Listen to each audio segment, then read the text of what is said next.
ओम श्री परमात्मने नमः। श्रीमद्भगवद्गीता अथ त्रयोदशोऽध्यायः। क्षेत्र क्षेत्रज्ञ विभाग योगः। श्रीभगवानुवाच इदं शरीरं कौन्तेय क्षेत्रमित्यभिधीयते एतद्यो वेति तं प्राहुः क्षेत्रज्ञ इति तद्विदः। क्षेत्रज्ञं चापि मां विद्धि सर्वक्षेत्रेषु भारत। क्षेत्रक्षेत्रज्ञयोर्ज्ञानं यद्ज्ञानं मतं मम तत्क्षेत्रय्यच्च यादृक् च यद्विकारि यदश्च यत् स च यो यत्प्रभावश्च तत्समासेन मे शृणु। ऋषिभिर्बहुधा गीतं छन्दोभिर्विविधैः पृथक् ब्रह्मसूत्रपदैश्चैव हेतुमद्भिर्विनिश्चितैः। महाभूतान्यहङ्कारः बुद्धिरव्यक्तमेव च इन्द्रियाणि दशैकञ्च पञ्चचेन्द्रियगोचराः इच्छा द्वेषः सुखं दुःखं संघातश्चेतना धृतिः। एतत् क्षेत्रं समासेन सविकारमुदाहृतम् अमानित्वमदम्भित्वम् अहिंसा क्षान्तिरार्जवम् आचार्योपासनं शौचं स्थैर्यमात्मविनिग्रहः इन्द्रियार्थेषु वैराग्यम् अनहङ्कार एव च।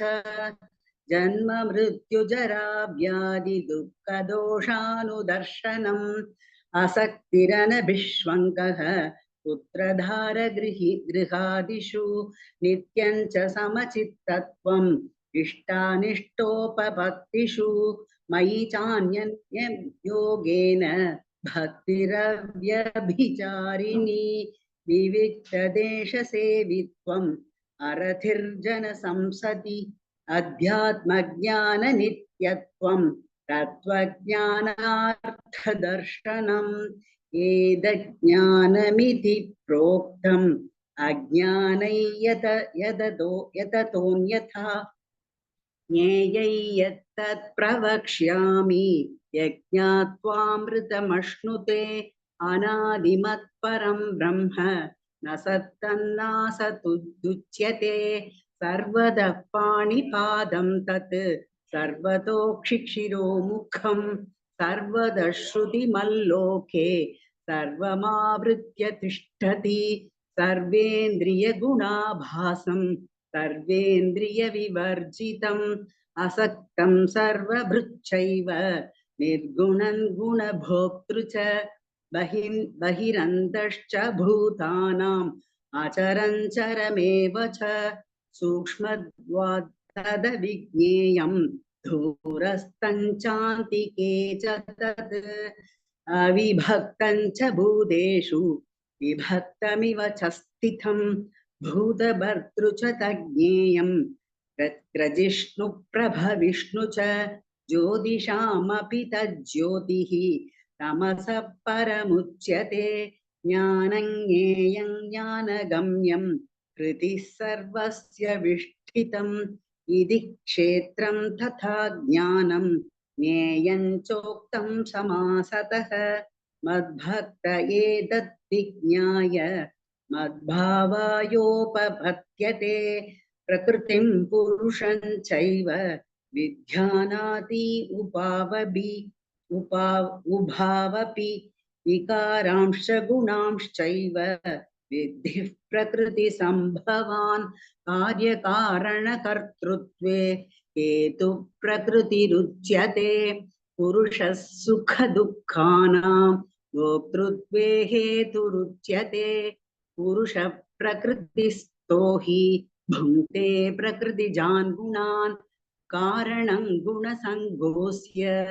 सदसद्योनिजन्मसु उपद्रष्टानुमन्ता च भर्ता भोक्ता महेश्वरः परमात्मेति चाप्युक्तः देहेऽस्मिन् पुरुषः परः य एवौ वेति पुरुषम् प्रकृतिं च गुणैः सह सर्वथा वर्तमानोऽपि न स भूयोऽभिजायते ज्ञानेनात्मनि पश्यन्ति केचिदात्मानमात्मना अन्ये साङ्ख्येन योगेन कर्मयोगेन चापरे अन्ये त्वेवम अन्ये त्वेवमजानन्तः श्रुध्वान् येभ्य उपासते तेऽभिचादितरन्त्येव मृत्युं श्रुतिपरायणाः यावत् सञ्जायते किञ्चित् सत्त्वं स्थावरजङ्गमं क्षेत्रज्ञसंयोगात् तद्विद्धि भरतर्षभ समं सर्वेषु भूतेषु तिष्ठन्तं परमेश्वरं विनश्यत्यस्वविनश्यन्तं यः पश्यति स पश्यति समं पश्यन् हि सर्वत्र समवस्थितमीश्वरं न हि नस्त्यात्मनात्मानं ततो याति परां गतिं प्रकृत्यैव च कर्माणि क्रियमाणानि सर्वशः यः पश्यति तथात्मानम् अकर्तारं स पश्यति यथा भूतभृदक् भावम् एकस्थमनुपश्यति तत एव च विस्तारं ब्रह्म सम्पद्यते तथा सद्यं सम्पद्यते तदा अनादित्वान् निर्गुणत्वात् परमात्मायमव्ययः शरीरस्थोऽपि कौन्तेय न करोति न लिप्यते यथा सर्वगतं सौक्ष्म्यात् आकाशन्नोपलिप्यते सर्वत्रावस्थितो देहे तथात्मानोपलिप्यते यथा प्रकाशयत्येकः कृत्स्नल्लोकमिमं रविः क्षेत्रं क्षेत्री तथा कृत्स्नं प्रकाशयति भारत क्षेत्रः क्षेत्रज्ञयोरेवम् अन्तरज्ञानचक्षुषा भूतप्रकृतिमोक्षं च ये विदुर्यान्ति ते परम् ॐ तत्सदिति श्रीमद्भगवद्गीतासु उपनिषत्सु ब्रह्मविद्याया योगशास्त्रे श्रीकृष्णार्जुन संवादे क्षेत्रक्षेत्रज्ञविभागयोगो नाम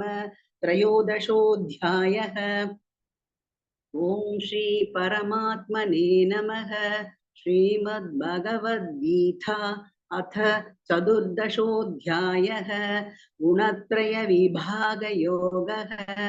श्रीभगवानुवाच परं भूयः प्रवक्ष्यामि ज्ञानानां ज्ञानमुत्तमं यज्ञात्वा मुनयः सर्वे परां सिद्धिमितो गताः इदज्ञानमुपाश्रित्य मम साधर्म्यमागताः सर्गेऽपि नोपजायन्ते प्रलयेन व्यधन्ति च मम योनिर्महद्ब्रह्म तस्मिन् गर्भं तथाम्यहं सम्भवः सर्वभूतानां ततो भवति भारत सर्वयोनिषु कौन्तेय मूर्तयः सम्भवन्ति याः तासां ब्रह्म महद्योनिः अहं बीजः प्रतप्पिता सत्त्वं रजस्तम इति गुणाः प्रकृतिसम्भवाः निबध्नन्ति महाभागो देहे देहिनमव्ययम् तत्र सत्त्वं निर्मलत्वात् प्रकाशकमनामयं सुखसङ्गेन बध्नाति ज्ञानसङ्गेन चानघ रजोरागत्मगौ विद्धि तृष्णासङ्गसमुद्भवम् तन्निबध्नाति कौन्तेय कर्मसङ्गेन देहिनं तमस्त्वज्ञानजौ विद्धि मोहनं सर्वदेहिनां प्रमादालस्य निद्राभिः तन्निबध्नाति भारत सत्वं सुखे सञ्चयति रजः कर्मणि भारत ज्ञानमावृत्य तु तमः प्रमादे सञ्जयत्युत रजस्तमश्चाभिभूय सत्वं भवति भारत रजः सत्वं तमश्चैव तमः सत्वं रजस्तथा सर्वद्वारेषु देहेऽस्मिन् प्रकाश उपजायते ज्ञानै यथा तथा विद्यात् विवृद्धं सत्वमित्युत लोभः प्रवृत्तिरारम्भः कर्मणामशमस्पृहा रजस्येतानि जायन्ते विवृद्धे भरतर्षभ अप्रकाशो प्रवृत्तिश्च प्रमादो मोह एव च तमस्येतानि जायन्ते विवृद्धे कुरु नन्दन यथा सत्त्वे प्रवृद्धे तु प्रलये याति देहभृत् ततोत्तमविताल्लोकान् अमलान् प्रतिपद्यते रजसि प्रलयं गत्वा कर्मसङ्गिषु जायते तथा प्रलीनस्तमसि मूढयोनिषु जायते कर्मणः सुकृतस्याहुः सात्विकं निर्मलं फलं रजसस्तु फलं दुःखम् अज्ञानं तमसः फलं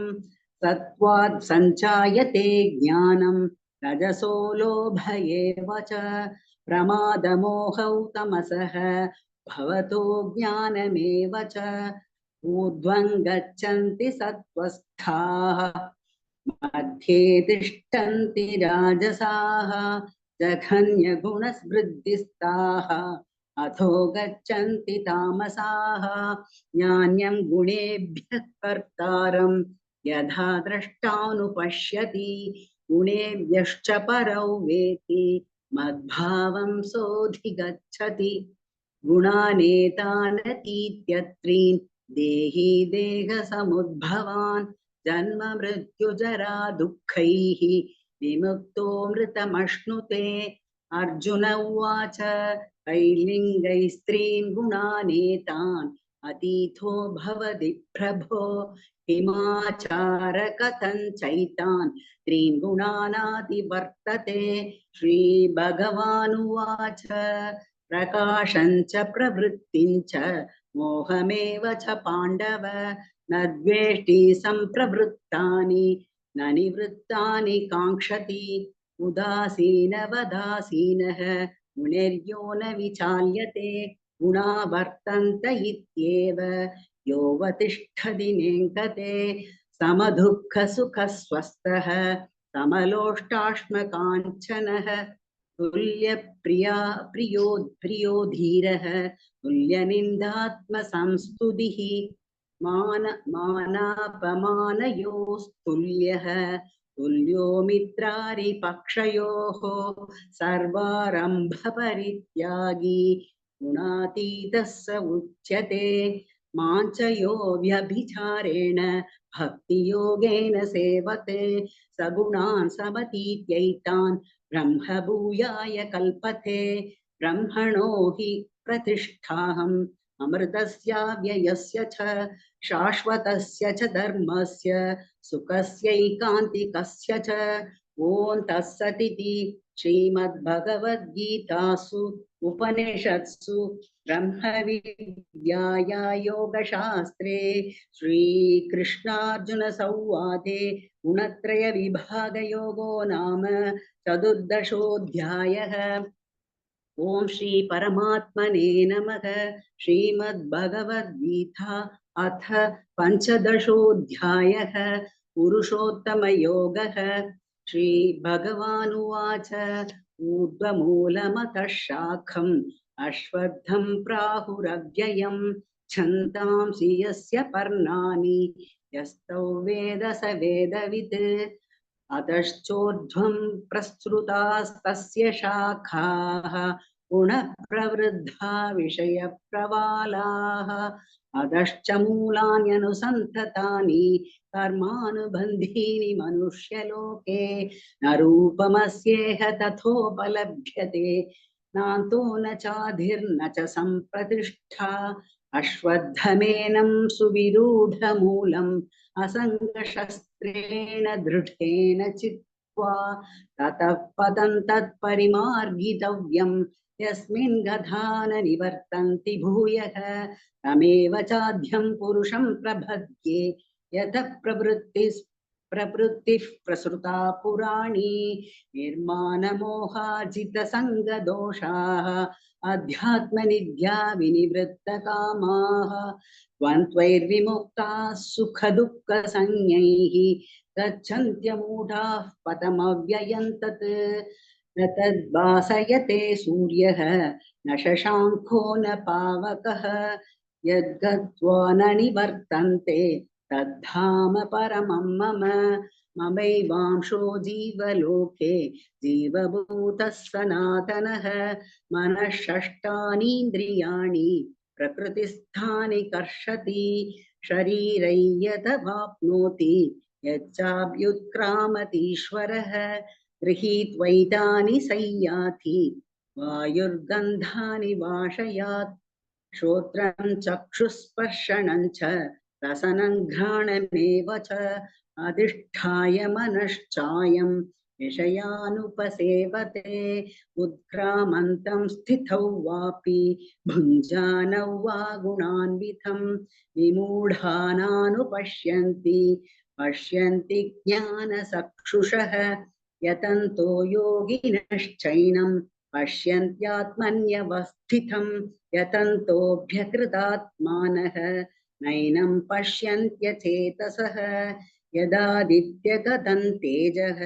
जगद्भासयतेऽखिलं यच्चन्द्रमसि यच्चाग्नौ तत्तेजो विद्धि मामकं गामाविश्य च भूतानि धारयाम्यहमोजसा पुष्णामि सौषधीः सर्वाः सोमो भूत्वा रसात्मकः अहौ वैश्वानरो भूत्वा प्राणिनां देहमाश्रितः प्राणापानसमायुक्तः पचाम्यन्नं चतुर्विधं सर्वस्य चाहं हृदि सन्निविष्टः मत्तस्मृतिर्ज्ञानमपोहनं च वेदैश्च सर्वैरहमेव वेद्यः वेदान्तकृद्वेदविदेव चाहम् द्वामिमौ पुरुषौ लोके क्षरश्चाक्षर एव च क्षरः सर्वाणि भूतानि कूटस्थोऽक्षर उच्यते उत्तमः पुरुषस्त्वन्यः परमात्मेत्युदाहृतः यो लोकत्रयमाविश्य बिभर्तव्यय ईश्वरः यस्मात्क्षरमतीतोऽहम् अक्षरादपि चोत्तमः अथोऽस्मि लोके वेदे च प्रथितः पुरुषोत्तमः यो मामेवमसम्मूढः जानाति पुरुषोत्तमं स सर्वविद् भजति मां सर्वभावेन भारत इति गुह्यतमं शास्त्रम् इदमुक्तं मया नघ एतद्बुद्ध्वा बुद्धिमान् स्यात् कृतकृत्यश्च भारत ॐ तत्सदिति श्रीमद्भगवद्गीतासु उपनिषत्सु ब्रह्मविद्याया योगशास्त्रे श्रीकृष्णार्जुनसंवादे पुरुषोत्तमयोगो नाम पञ्चदशोऽध्यायः